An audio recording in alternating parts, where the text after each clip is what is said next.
the ultimate goal that these people have in mind is the goal to create a one world government run by the banking industry, run by the bankers, and they're doing it in sections. The European currency, the euro, and the European Constitution is one part of it.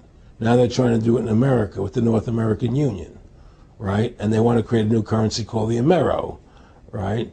And the whole agenda is to create a one world government where everybody has an RFID chip implanted in them. All money is to be in those chips, right? There'll be no more cash. And this is given me straight from Rockefeller himself. This is what they want to accomplish. And all money will be in your chips. And so instead of having cash, anytime you have money in your chip, they can take out whatever they want to take out whenever they want to. If they say you owe us this much money in taxes, they just deduct it out of your chip digitally. Total control. Total control. And if you're like me or you, and you're protesting what they're doing, they can just turn off your chip. And you have nothing. You can't buy food. You can't do anything. It's total control of the people. And that chip's connected to a database that has your purchasing records, what you do, what everything, you sell. Everything is in there, you know? And so they want a one world government controlled by them, everybody being chipped, all your money in those chips, and they control the chips, and they control people. And you become a slave. You become a serf to these people. That's their goal. That's their intentions. Eric, can you be specific about when you met Rockefeller, how it happened in these discussions? I met Rockefeller through a female attorney I knew who called me up one day and said, one of the Rockefellers would like to meet you. I had made a video called Mad as Hell, and he'd seen the video and wanted to meet me and knew I was running for governor of Nevada. So sure, I'd love to meet him. And I met him and I liked him, and he was a very, very smart man. And we used to talk and share ideas and thoughts.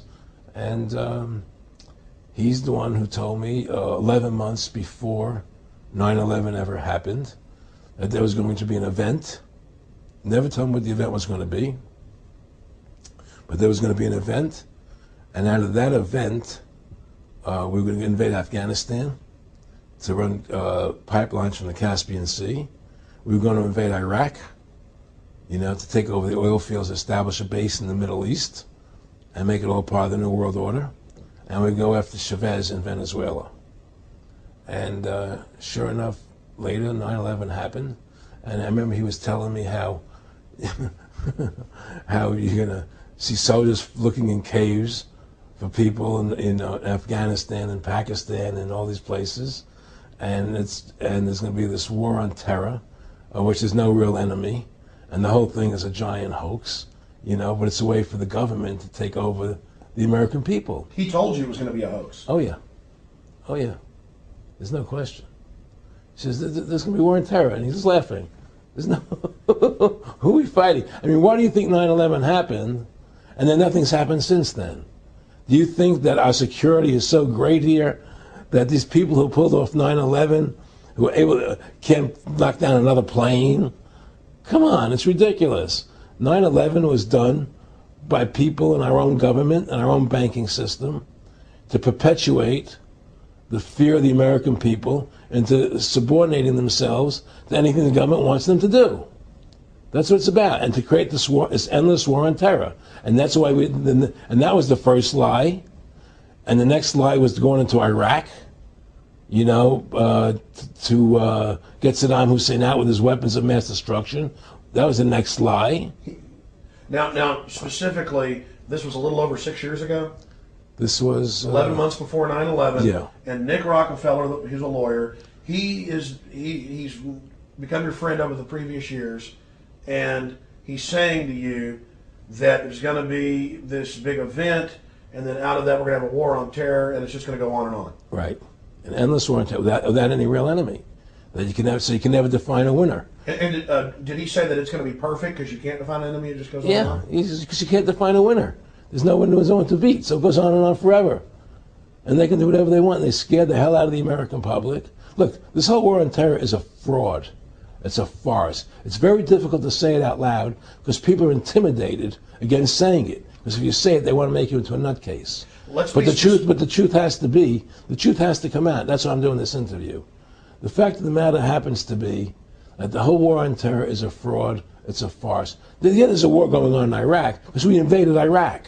And people over there fighting, But the war on terror, it's a joke, And until we discover what really happened on 9/11 and who was responsible for 9/11, because that's where the war on terror emanates from. That's where it comes from.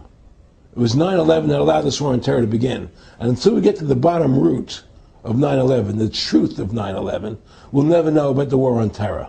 Aaron, you said that he was, and I think it's important, and I know this about the Rockefellers from Dr. Dennis Cuddy and many others who literally, you'll be 20 years old in a lunch line at college, and there's David Rockefeller. And they're experts at recruiting and getting what they call players, and that clearly he was, I want to make it specific and just get you to reiterate what you said last night about you got 30% of the vote, you were having an effect, you made mad as hell, they knew that you'd started the Constitution Party, They knew that you were somebody who was taking action and getting things done, you'd already made some big films, had a lot of other successes, right. So they were trying to recruit you, and didn't it come down to the point of, hey, we are here to recruit you, and don't worry, your chip's going to say, don't mess with us. This guy's don't touch. Yeah, yes, that did happen. I was definitely being recruited, but it's more subtle than that. Well, in your words, just go through the process, and then what he said. Well, what it is remember we were friends, and we used to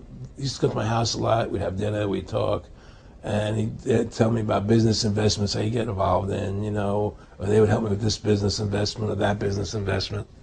And was I interested in joining the Council on Foreign Relations? I would have to get a letter to join them, but was I interested in that? And, just stuff, leading you on. And I used to say to him that I never really did that because that wasn't where I was coming from. As much as I like you, Nick, your ways and my ways, we're on the opposite side of the fence. I don't believe in enslaving people. And he would come back with, "Oh, I do." Or? Well, it would be more like it's better for them. Well, it's more like how do I put it? It was like, what do you care about them? What do you care about those people? What difference does it make to you? Take care of your own life. Do the best you can for you and your family. What do the rest of the people mean to you? They don't mean anything to you. They're just serfs. They're just people. It was just a lack of caring, and that's just not who I was. It was just sort of like cold, it was just like cold, and I used to say to him, what's the point of all this? You have all the money in the world you need. You have all the power you need. What's the point? What's the end goal? And he said the end goal is to get everybody chipped, to control the whole society. To have the bankers, the elite people, the bankers and some governor controlling the world. And I said, do all the people in the Council on Foreign Relations believe this way you do? He said, no. Most of them believe they're doing the right thing. A lot of them believe it's better off being socialistic. We have to convince people that socialism is really capitalism. Because America's becoming a socialist country. It's a communist country today. Well, one of the things they told me was that he was at the house one night, and we were talking, and he started laughing. He said, "Aaron, what do you think women's liberation was about?" And I said, I had pretty conventional thinking about it at that point. I said, I think it's about women having the right to work, getting equal pay with men, just like they won the right to vote, And he started to laugh. He said, "You're an idiot." And I said, "Why am I an idiot?" He said, let me tell you what that was about. We, the Rockefellers, funded that.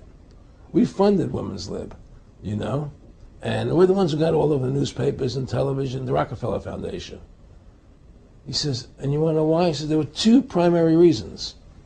And one reason was we couldn't tax half the population before Women's Lib. And the second reason was now we get the kids in school at an early age. We can indoctrinate the kids how to think. It breaks up their family. The kids start looking at the state as the family, as the school, as the officials, as their family, not as the parents teaching them. And so those are the two primary reasons for women's lib, which I thought up to that point was a noble thing. You know, when I saw their intentions behind it, where they were coming from when they created it, the thought of it, I saw the evil behind what I thought was a noble adventure.